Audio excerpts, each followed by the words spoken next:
इस फैक्ट के बाद हम लोग कल की क्लास में जो पढ़ा था हमने, डीएनए आरएनए ख़त्म हो गया था, आरएनए तक कंप्लीट हो गया था, है ना। तो पूछेंगे नहीं, ठीक, पूछेंगे नहीं, खुश हो जाओ सब कोई, सीरियस मत हो, पूछेंगे बिल्कुल भी नहीं, टेस्ट जरूर होगा।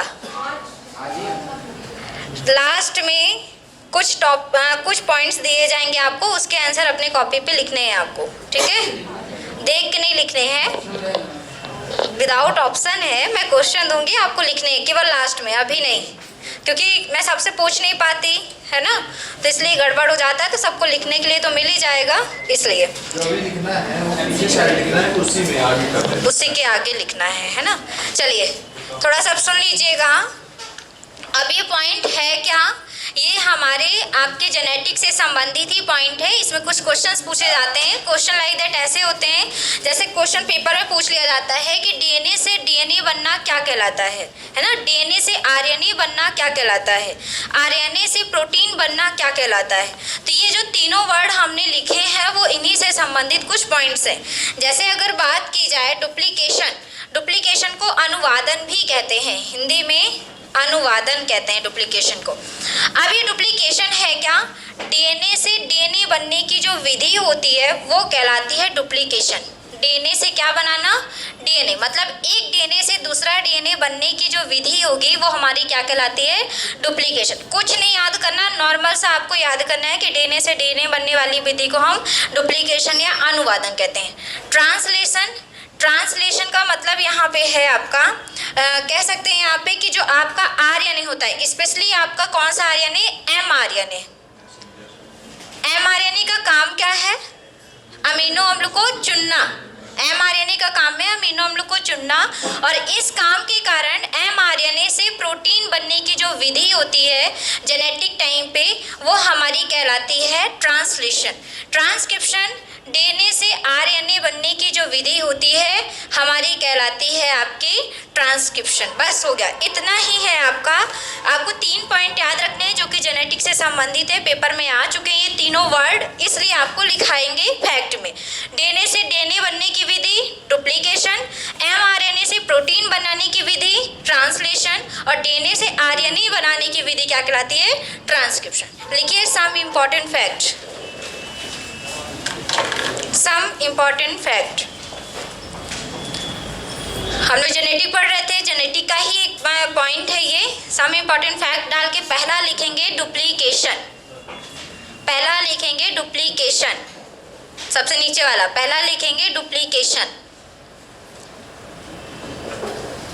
डुप्लीकेशन सॉरी डुप्लीकेशन को द्विगुणन कहते हैं। डुप्लीकेशन अनुवादन ट्रांसलेशन को कहते हैं, अनुवाद करते हैं ना, ट्रांसलेट करते हैं, द्विगुणन बोलते हैं इसको।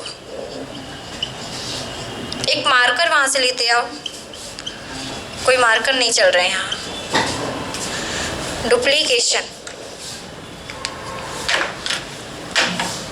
लिखिए, डुप्लीकेशन पे डीएनए से डीएनए बनने की विधि को डीएनए से डीएनए बनने की विधि को डीएनए से डीएनए बनने की विधि को डुप्लीकेशन या द्विगुणन कहते हैं। डीएनए से डीएनए बनने की विधि को डुप्लीकेशन या द्विगुणन कहते हैं, या द्विगुणन कहते हैं। दूसरा लिखेंगे ट्रांसक्रिप्शन, दूसरा लिखेंगे ट्रांसक्रिप्शन। ट्रांसक्रिप्शन पीछे दिख रहा है, ट्रांसक्रिप्शन। चलिए लिखिए इसमें ट्रांसक्रिप्शन पे डीएनए से आरएनए बनने की विधि को डीएनए से आरएनए बनने की विधि को ट्रांसक्रिप्शन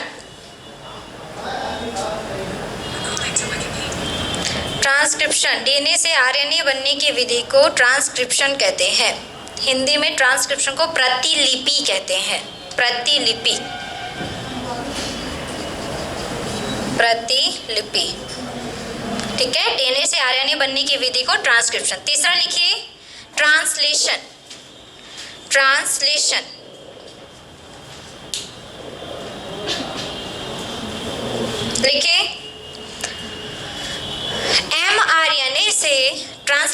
लिखे mRNA से प्रोटीन बनने की विधि को mRNA से प्रोटीन बनने की विधि को ट्रांसलेशन या अनुवादन कहते हैं। mRNA से प्रोटीन बनने की विधि को ट्रांसलेशन या अनुवादन कहते हैं। तीनों पॉइंट याद रखिएगा क्योंकि तीनों पॉइंट पेपर में आ चुके हैं। ठीक है, फैक्ट था इसलिए फैक्ट को अलग से लिखा दिया है। डुप्लीकेशन क्या होगा? डीएनए से डीएनए, द्विगुणन हो जाना, मतलब किसी एक चीज से दो बन जाता है। ठीक है, डीएनए से डीएनए। ट्रांसक्रिप्शन, डीएनए से आरएनए, प्रतिलिपि बनाई जा रही है उसकी। और ट्रांसलेशन का मतलब, ट्रांसक्रिप्शन है डीएनए से आरएनए और ट्रांसलेशन है एमआरएनए से प्रोटीन। चलिए, ये तो हो गया आपका फैक्ट। अब मेन पॉइंट पे आ जाते हैं आपके। सब कोई डाल दीजिए जीन।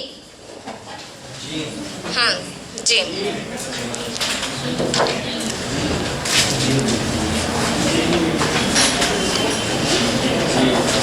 बस अब ये वो वाला जिन नहीं है कि जिन लिख लो, जीन लिखना है, जिन नहीं। ठीक है, चलो। एक सीरियल आता है ना, देखते हो कि नहीं देखते? कौन सा आता है गर्ल्स? जादू है जिनका। जिसको ना मालूम हो तो इधर से सुन लो। जादू है जिन्न का। जिंद होता है, जिंद। देखो, ये तो पूरी हिस्ट्री जानती है उसकी। चलिए, जिन पे आते हैं। हमने कल आपको बताया था कि आपके जो क्रोमैटिन धागे होते हैं, क्रोमैटिन धागों में डीएनए और हिस्टोन प्रोटीन होती है और डीएनए में ही आपके एक रासायनिक पदार्थ के रूप में एक पदार्थ पाया जाता है जिसको हम जीन कहते हैं। अब ये जीन के बारे में बहुत सारे क्वेश्चंस बनते हैं। तो कल हमने एक पॉइंट बताया था आपको, कुछ जीन को अनुवांशिक क्या कहते हैं? इकाई, अनुवांशिक इकाई, या फिर कह सकते हैं जीन है क्या? जीन एक अनुवांशिक कोड है। जीन क्या है? एक अनुवांशिक कोड है जो कि हमारे बॉडी पे पाया जाता है। और सबको पता है कि जीन शब्द का सर्वप्रथम प्रयोग किसने किया था? जोहानसन ने। ठीक है, जीन शब्द का सर्वप्रथम प्रयोग किसने किया था? जोहानसन ने। और जीन में जो जेनेटिक कोड डले हुए हैं, कोड बना हुआ है, वो कोड किसने दिया था? डॉक्टर हरिगोविंद खुराना। ठीक है, याद रखेंगे। हमारे भारतीय की सबसे बड़ी उपलब्धि है ये। तो याद रखिएगा कि आपके जीन में जो अनुवांशिक कोड निहित होते हैं, जो आप पढ़ते हैं ना, XX XY, पढ़ा है कभी किसी ने? ये गुणसूत्रों की संख्या होती है ना, और ये कोड के रूप में बनाई गई है। जीन नहीं है ये, गुणसूत्रों की संख्या। देखिए, पुरुषों में और महिलाओं में, या फिर कह सकते हैं मनुष्य में, जो आपके गुणसूत्रों की संख्या होती है वो निश्चित होती है। जैसे मनुष्य में कितनी होती है गुणसूत्र की संख्या? 46। अगर संख्या कहें तो 46, लेकिन अगर हम जोड़ी में कहें तो 23 जोड़े, है ना। गुणसूत्रों की संख्या मनुष्य में 46, या फिर जोड़े में कहें तो 23 जोड़े, है ना। ऐसे चिंपैंजी में कितनी होती है? 48। और जोड़े में कितनी? 24। बंधन में कितनी होती है? संख्या में कितनी? 42। हमने पूर्वजों को यहाँ पे ला लिया है तो इसलिए लाया है। वैसे बोला जाता है चिंपैंजी मनुष्य से भी ज़्यादा बुद्धिमान माना जाता है, या कह सकते हैं जानवरों में सबसे बुद्धिमान कौन है? आपका चिंपैंजी होता है। आप क्या पता क्यों होता है, तो क्या सब हो सकता है कि गुणसूत्र का कमाल हो यहाँ पे, है ना। नहीं, मतलब अगर जानवरों के बिहेवियर में देखा जाए तो सबसे लॉयल्टी टाइप का, और कह सकते हैं कि जैसे मानव एक दूसरे से प्रेम करते हैं, लॉयल रहते हैं। मानव तो लॉयल नहीं रहते हैं, सॉरी, है ना। नहीं, लॉयल मतलब कह सकते हैं कि जो घुलने मिलने का तरीका होता है अनजान से भी, वो कैसा होता है? कुत्ते ऐसे अनजान व्यक्ति से नहीं घुल मिल नहीं जाते जल्दी से, ठीक है ना। कुत्ते की बात नहीं कर रहे हैं हम यहाँ पे, ठीक है। इसलिए कुत्ते तो काट भी लेते हैं, लेकिन चिंपैंजी ऐसे नहीं होते हैं, इसलिए बोल रहे हैं।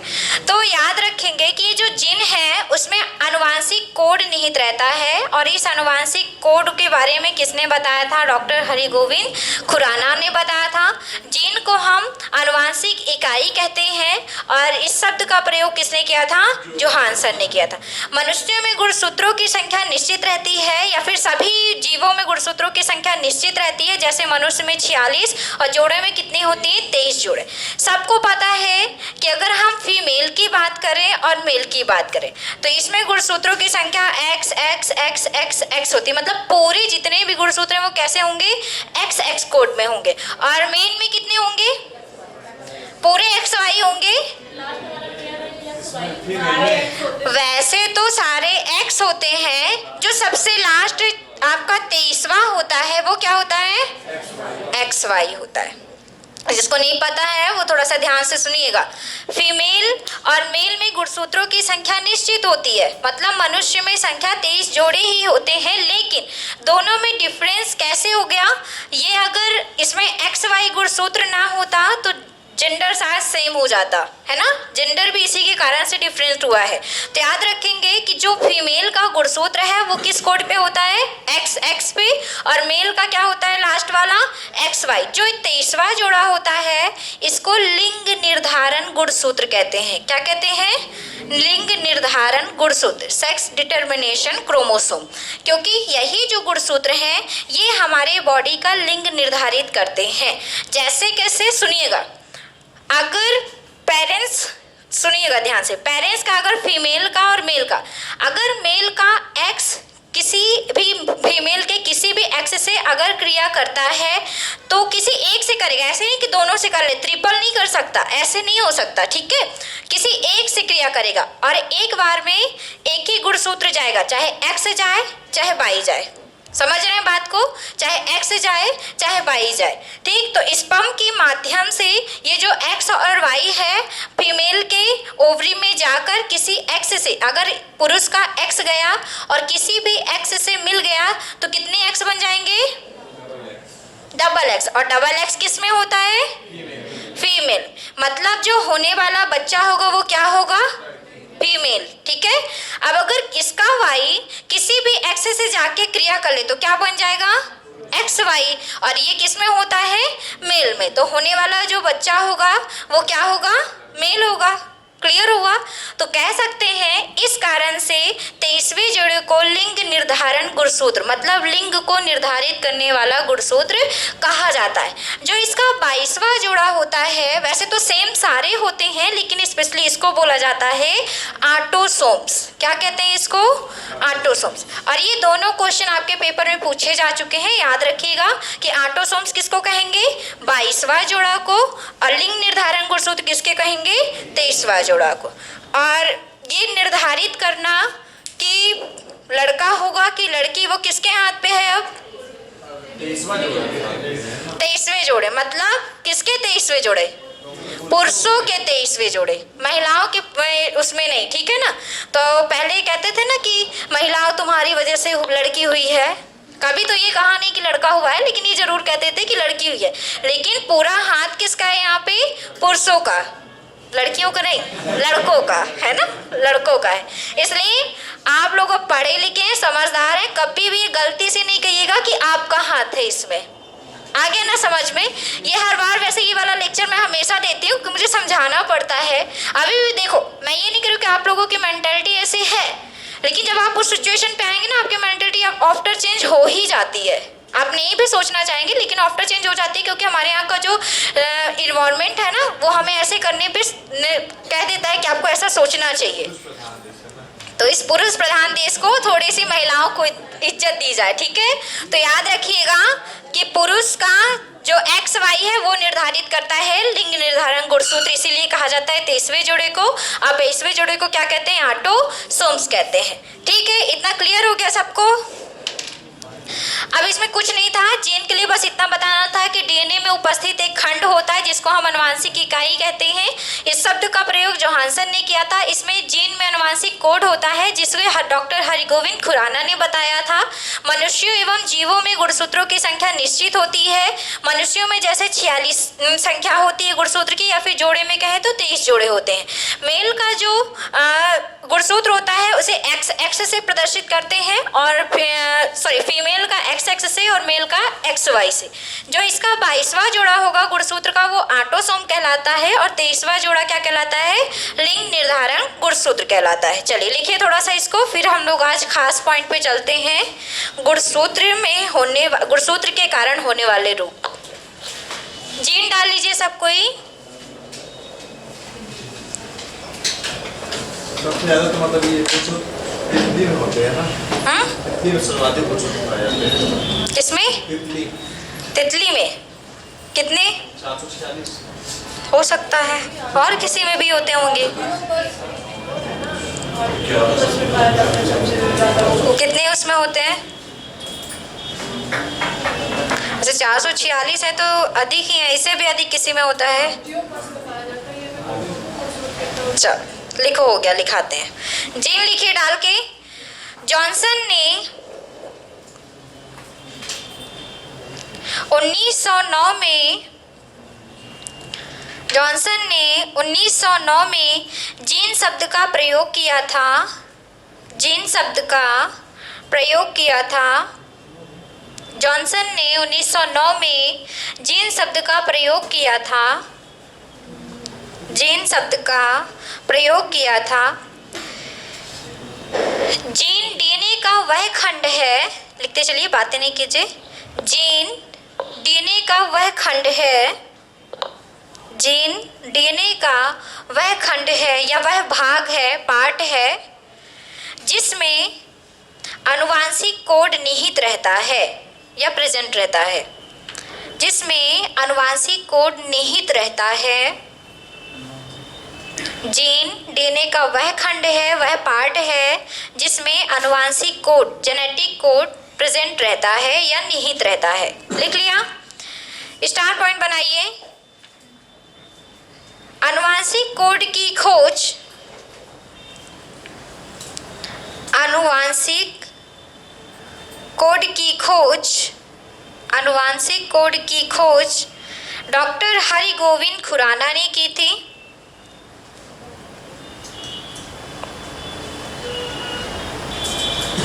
डॉक्टर हरिगोविंद खुराना ने की थी। डॉक्टर हरिगोविंद खुराना ने की थी। अगला स्टार पॉइंट लिखिए। अगला स्टार पॉइंट लिखेंगे। जीन को आनुवांशिक इकाई कहते हैं, जेनेटिक यूनिट कहते हैं। आनुवांशिक, जीन को आनुवांशिक इकाई कहते हैं। आनुवांशिक इकाई कहते हैं। अब अगला स्टार पॉइंट लिखिए। मनुष्य में 23 जोड़े गुणसूत्र पाए जाते हैं। मनुष्य में 23 जोड़े गुणसूत्र पाए जाते हैं। 23 जोड़े गुणसूत्र पाए जाते हैं। गुणसूत्र इसी में लिखना है, ठीक है। गुणसूत्र का 22वां जोड़ा, गुणसूत्र का 22वां जोड़ा, गुणसूत्र का 22वां जोड़ा ऑटोसोम्स, उधर लिखा हुआ है। गुणसूत्र का 22वां जोड़ा ऑटोसोम्स तथा 23वां जोड़ा, गुणसूत्र का 22वां जोड़ा ऑटोसोम्स तथा 23वां जोड़ा लिंग निर्धारण गुणसूत्र, सेक्स डिटर्मिनेशन क्रोमोसोम, लिंग निर्धारण गुणसूत्र कहलाता है। लिंग निर्धारण गुणसूत्र कहलाता है। लिंग निर्धारण गुणसूत्र कहलाता है।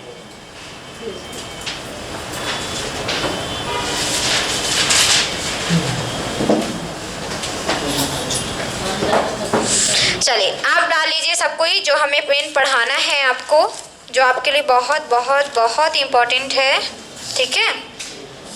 पेपर में कई बार आ चुका है।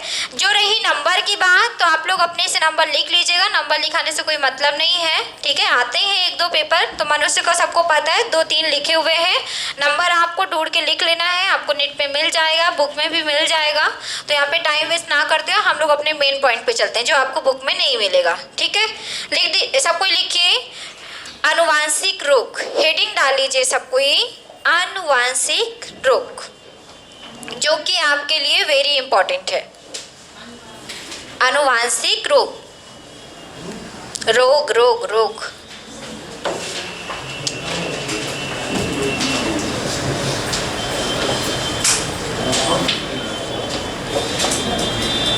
कौन कौन से रोग होते हैं आनुवांशिक से संबंधित?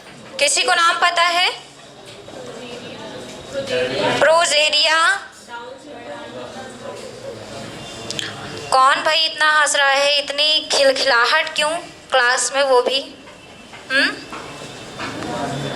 मैडम कोई जोक सुना रही है क्या?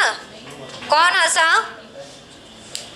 क्या नाम है आपका? अपना नाम बताओ। हाँ, जो इधर देख रहे हो, भैया साइड देख रहे हो, आप अपना नाम बताओ। अरे उधर फिर देखने लगे, आप ही को बोल रहे हैं। क्या नाम है आपका? अरे आप ही को बोल रहे हैं, देखो मैं उनका नाम पूछ रही हूँ तो वो उधर देख रहे हैं। मनोज, क्या नाम है तीसरे वाले, आपके तीसरे में जो बैठे हैं वाइट शर्ट में?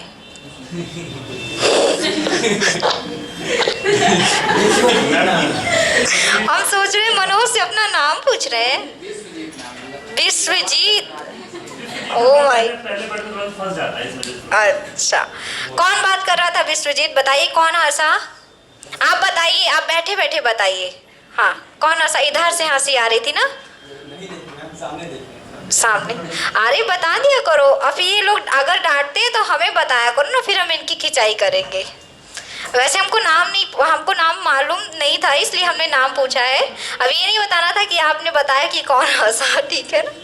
तो उसको डांटना नहीं कोई भाई, सबसे छोटा जान के पता चले सब बाहर खड़े होके इंतजार करो, ऐसा नहीं करना, ठीक है? नहीं तो क्लास के अंदर तो सबको आना है, फिर तो मेरे से ही फेस करना पड़ेगा सबको। हाँ जी, प्रोजेरिया हो गया, डाउन सिंड्रोम हो गया, और पटाऊ को किसी साथ मिला देंगे। और कुछ बताओ? वर्णांधता हो गया। बातें नहीं, बिल्कुल भी बातें नहीं। हीमोफीलिया, बिल्कुल। मंगोलिज्म। और किसी को पता हो तो बता दो। डाउन तो हो गया है। Turner syndrome. कुछ तो नाम ऐसे जो कि साथ में ही आ जाएंगे, यहाँ पे लिखिए, ये बस है। जैसे आप अभी नहीं लिखना है, अभी तो हम लिखाएंगे, रुक जाइए। आपके कुछ नाम है जैसे आपको सामने लिखे हुए मिल रहे हैं, है ना?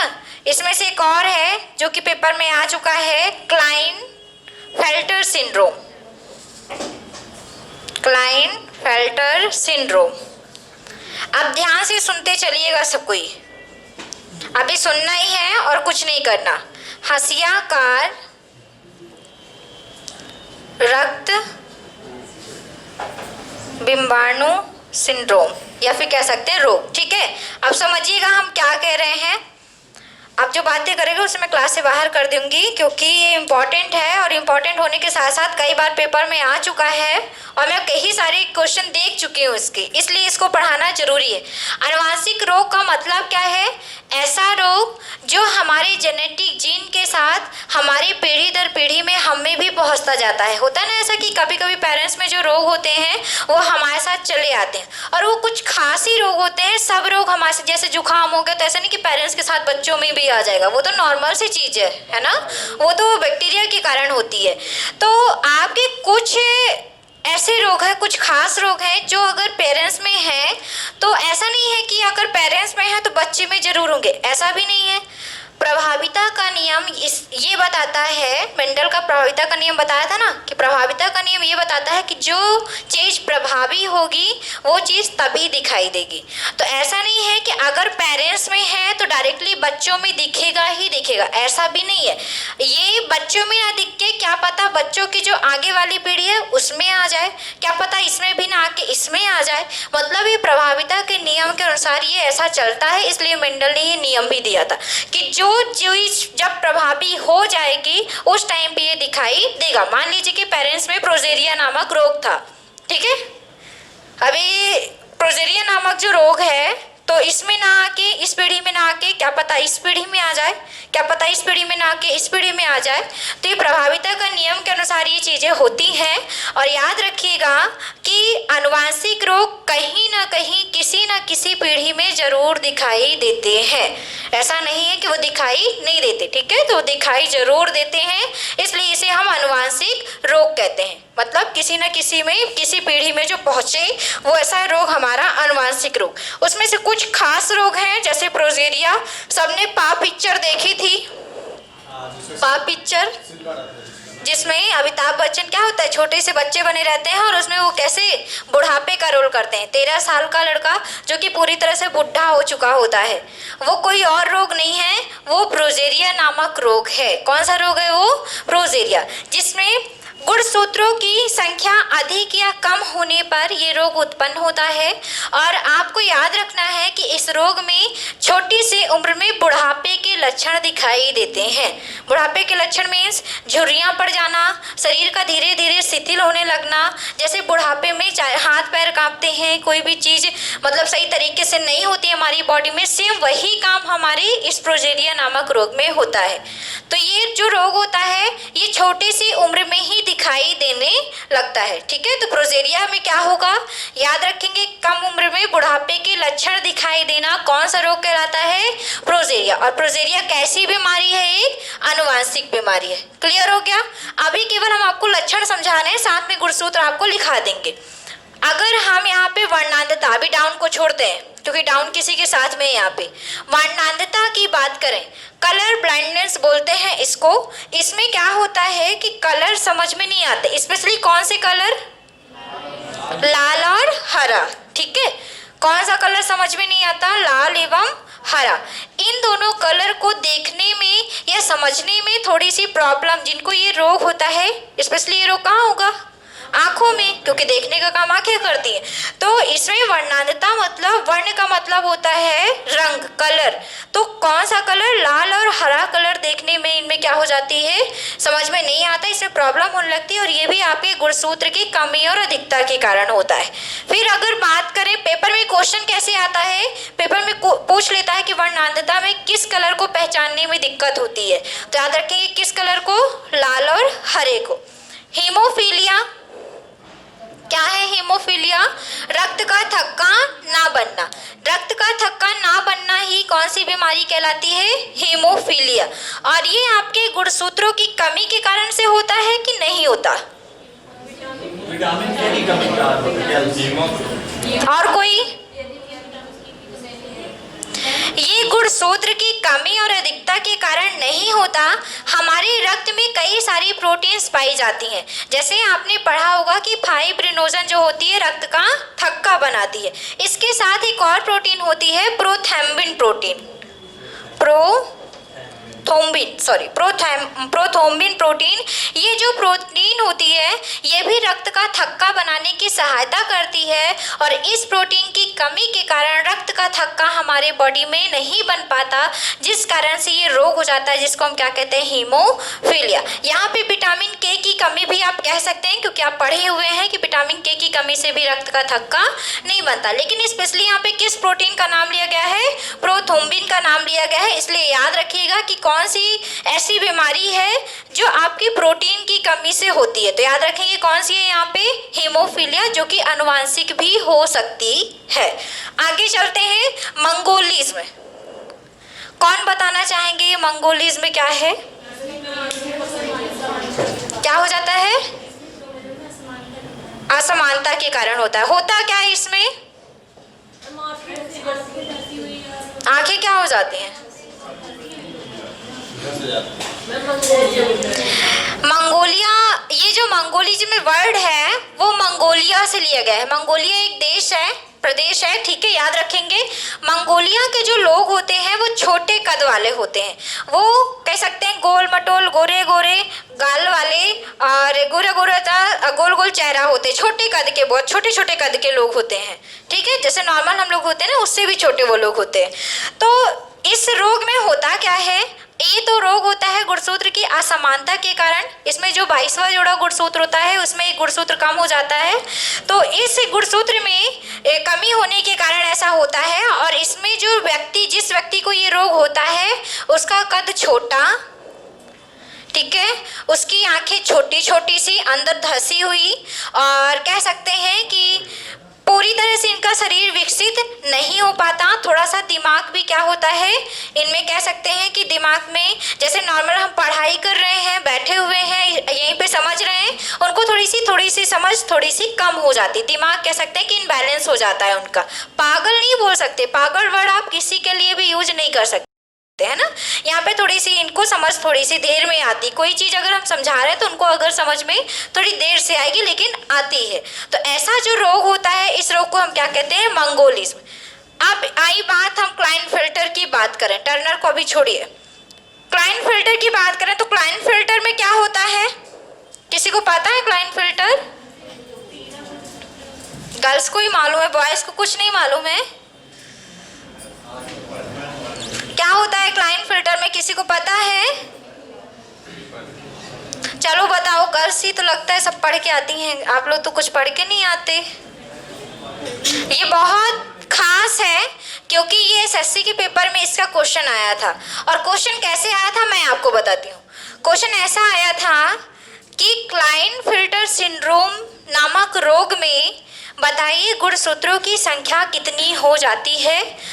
तो इसमें एक ऑप्शन था कि XX ट्रिपल X हो जाती है, कि XXY हो जाती है, कि XYX हो जाती है, या फिर चारों उपस्थित हो जाते हैं।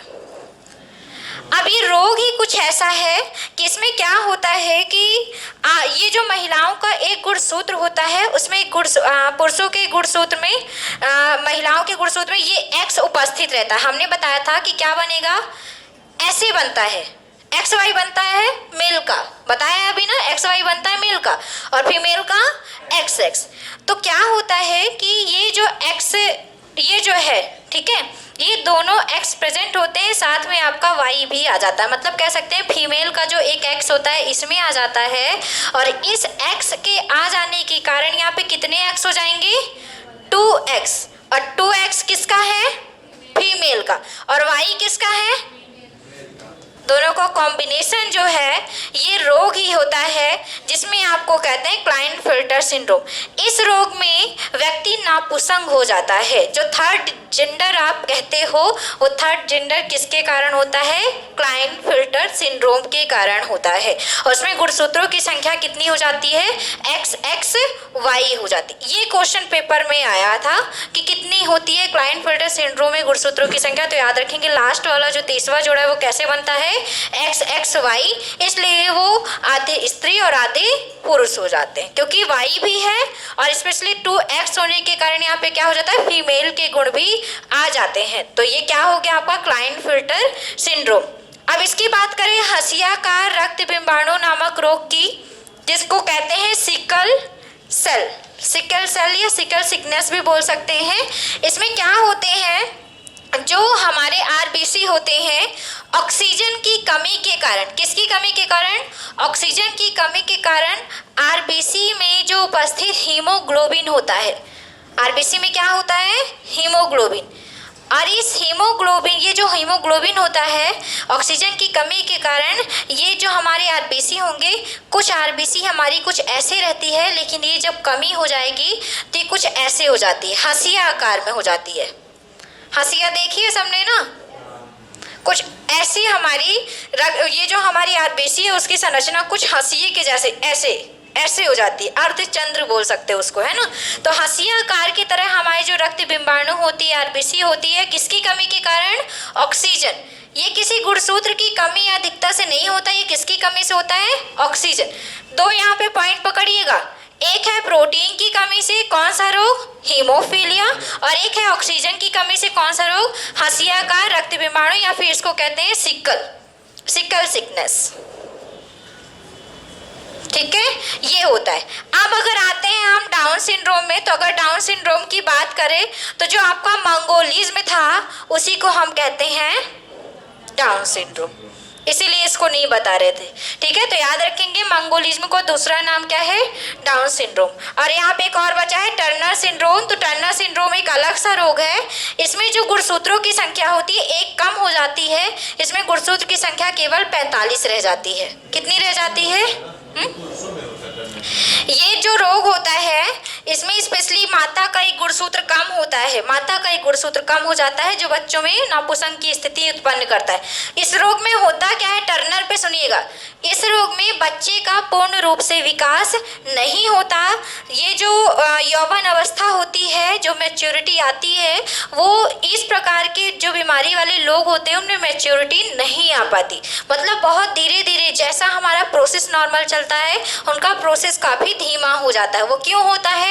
माता का एक एक्स गुणसूत्र कम होने के कारण इनमें कितने गुणसूत्र रह जाते हैं? 45। होने कितने चाहिए? 46, लेकिन हो कितने गए? 45। तो याद रखेंगे कभी कभी क्वेश्चन ऐसा भी बनता है कि निम्न में से, ऐसा मान लीजिए ऑप्शन दे दिया और उससे पूछ लेगा कि निम्न में से किस में गुणसूत्रों की संख्या 45 है, तो किस में यहाँ पे? Turner syndrome. ऐसे आपको याद करना है। ठीक है, तो एक बार फिर से हम समझा रहे हैं, ध्यान से सुनते जाइएगा आप। प्रोजेरिया में गुणसूत्र की कमी अधिकता होती है, इस कारण से ये रोग होता है। प्रोजेरिया में छोटी उम्र के जो बच्चों में बुढ़ापे के लक्षण दिखाई देने लगते हैं। और इसका एक दूसरा भी नाम है गिलफोर्ड सिंड्रोम। ठीक है, हंचिंग गिलफोर्ड सिंड्रोम, इसका एक दूसरा नाम है हंचिंग गिलफोर्ड सिंड्रोम, इसका एक दूसरा भी नाम है। ठीक, अगर हम वर्णांधता की बात करें, कलर ब्लाइंडनेस की, तो इसमें भी आपके ये भी आपके गुणसूत्र की कमी और अधिकता के कारण होता है। इसमें लाल और हरे रंग में पहचान करने में क्या होती है? दिक्कत आने लगती है। हीमोफीलिया की बात करें तो हीमोफीलिया में रक्त का थक्का नहीं बनता, और वो किसके कारण नहीं बनता? प्रोथ्रोम्बिन प्रोटीन की कमी के कारण नहीं बनता। साथ ही साथ इसमें विटामिन की कमी, किस विटामिन की कमी? विटामिन के की कमी के कारण भी ये रोग हो सकता है। मंगोलिज्म की बात करें तो इसमें जो व्यक्ति हैं इसमें कद छोटा होता है, इसको हम डाउन सिंड्रोम भी कहते हैं। इसमें व्यक्तियों का कद छोटा, आंखें धसी हुई, और इनकी जो मानसिकता जो होती है, या कह सकते हैं मानसिक स्थिति इनकी थोड़ी सी गड़बड़ होती है। ठीक है, अगर हम टर्नर की बात करें तो इसमें माता का एक एक्स गुणसूत्र कम हो जाता है, जिसके कारण से गुणसूत्रों की संख्या केवल कितनी रह जाती है? 45। इस कारण से इनमें जो मैच्योरिटी आती है वो थोड़ी सी धीरे धीरे आती है। क्लाइनफिल्टर की बात करें तो क्लाइनफिल्टर में एक एक्स की अधिकता के कारण जो गुणसूत्र होता है वो XXY हो जाता है, जिसके कारण ये जो जिनमें ये रोग होगा वो व्यक्ति क्या हो जाएंगे? नापुंसक हो जाएंगे, थर्ड जेंडर कहलाते हैं वो व्यक्ति। ठीक है, हंसी आकार की बात करें तो ऑक्सीजन की कमी के कारण हमारे आरबीसी हंसिया के आकार के हो जाते हैं, इस कारण से इसे हम रक्त बिंबाणु रोग भी कहते हैं। ये इतना याद रखिएगा। और इसका दूसरा नाम क्या है? Sickle sickness. क्लियर सबका? चलो लिखो, जो याद आता जाएगा तो लिखाते जाएंगे।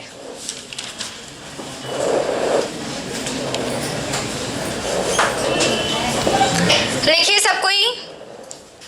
प्रोजेरिया, पहला नंबर डाल के लिखिए प्रोजेरिया, पहला नंबर डाल के लिखिए प्रोजेरिया। ऐसा रोग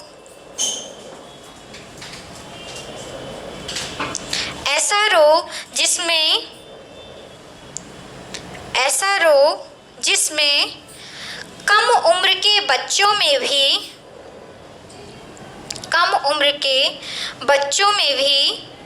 बुढ़ापे के लक्षण, कम उम्र के बच्चों में भी बुढ़ापे के लक्षण दिखाई देते हैं। ऐसा रोग जिसमें कम उम्र के बच्चों में भी बुढ़ापे के लक्षण दिखाई देते हैं, प्रोजेरिया कहलाता है। प्रोजेरिया कहलाता है। इसे हंचिंग गिलफोर्ड सिंड्रोम भी कहते हैं, ऊपर लिखा हुआ है। इसे हंचिंग गिलफोर्ड सिंड्रोम भी कहते हैं,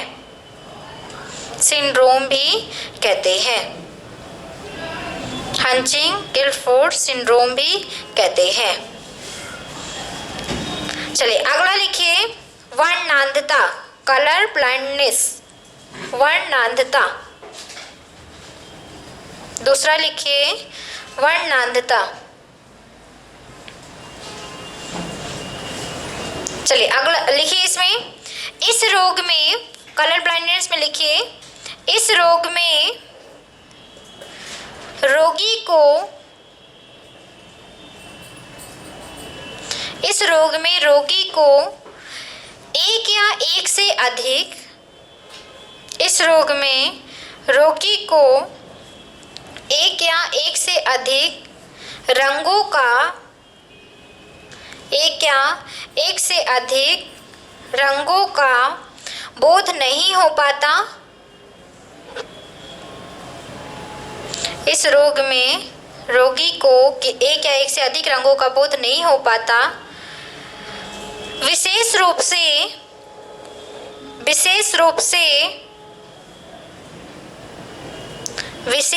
से लाल एवं हरे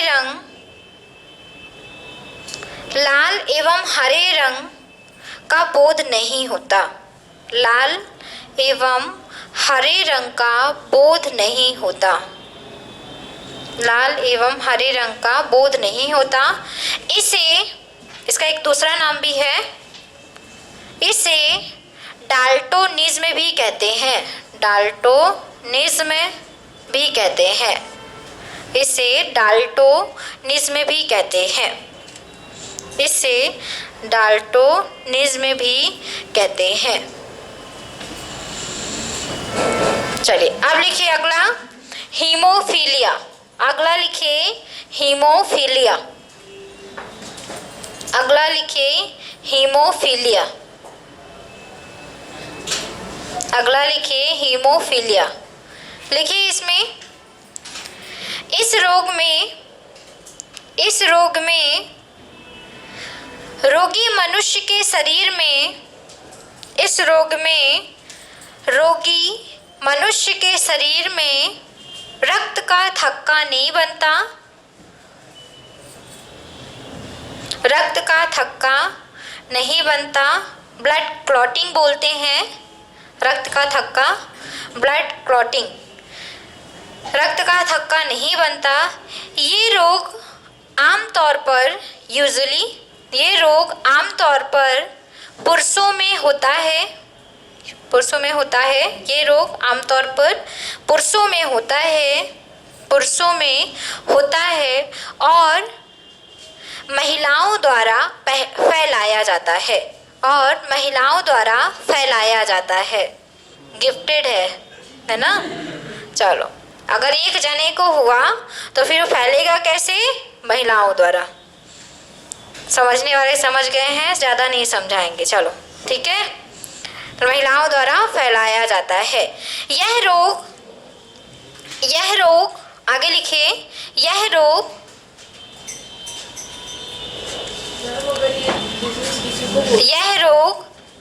अब इसका पूरा नाम लिख देते हैं।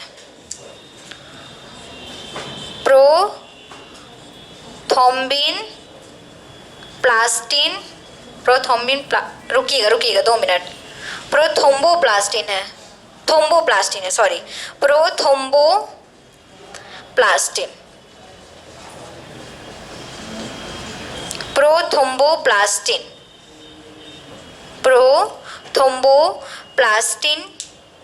प्रोटीन की कमी से होता है। यह रोग प्रोथ्रोम्बोप्लास्टिन प्रोटीन की कमी से होता है। हो गया सबका? चलिए अब अगला लिखिए मंगोलिज्म। अगला लिखिए मंगोलिज्म। मंगोलिज्म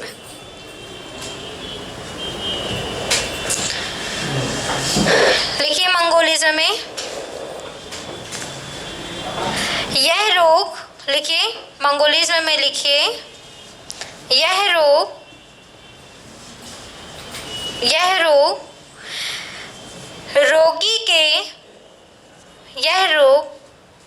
रोगी के 21वें जोड़े क्रोमोसोम, यह रोग रोगी के 21वें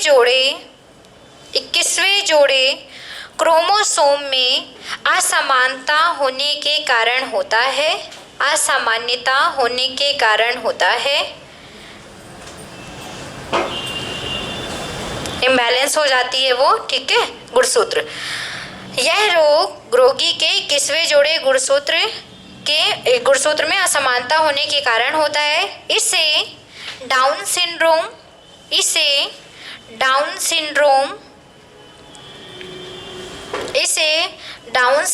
भी कहते हैं।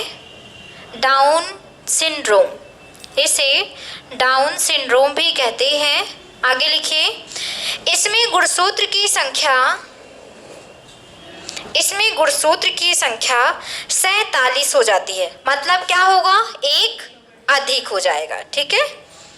इसमें गुणसूत्रों की संख्या 47 हो जाती है।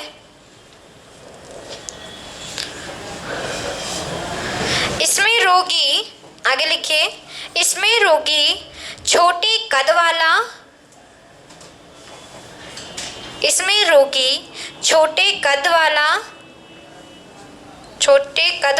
तथा मंदबुद्धि हो जाता है। जिसको देर से समझ में आया, थोड़ी सी चीज़ें समझ में आती हैं लेकिन थोड़ी देर से समझ में आती हैं, है ना। अगर हम ये कहें कि यहाँ पे देर में समझ में आने वाली, तो अगर मैं बोलती हूँ कि शांत हो जाओ तो सबको ये बात देर में समझ में आती, वैसे तो, है ना। अगर हम बोलें कि थोड़ा शांत हो जाओ तो ये जो बात है वही बस वो सबको देर पे समझ में आती, पता नहीं क्यों। चलिए आगे लिखिए, इसमें पुरुष, इसी में थोड़ा सा एक लाइन और लिखनी है। इसमें पुरुष नापुंसक होता है।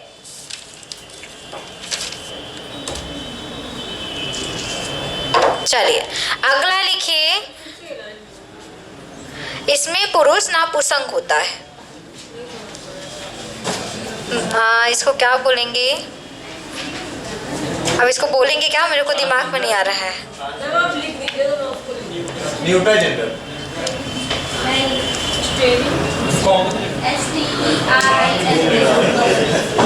नहीं वो नहीं, अरे इस वर्ड को ही कुछ और बोलते, चलो बता रहे हैं, जब तक डालो टर्नर सिंड्रोम, बता रहे हैं। इस वर्ड को मुझे इसका वो नहीं आता।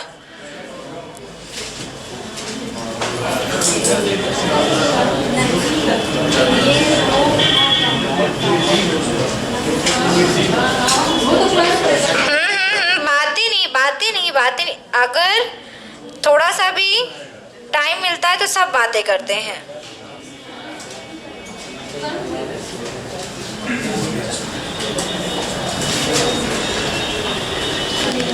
इसमें कुछ खास वर्ड है ही नहीं, मैं क्या बता दूं।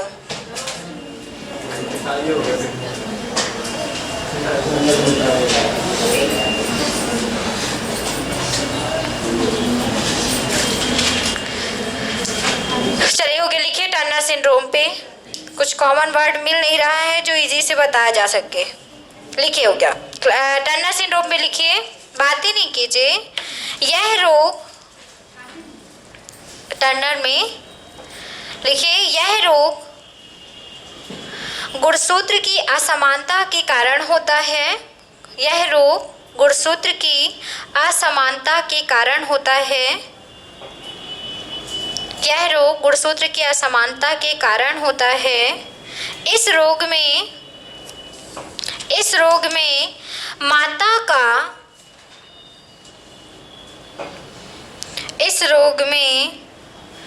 माता का एक एक्स गुणसूत्र कम हो जाता है। माता का एक एक्स गुणसूत्र कम हो जाता है। एक एक्स गुणसूत्र कम हो जाता है, अर्थात केवल 45 गुणसूत्र होते हैं।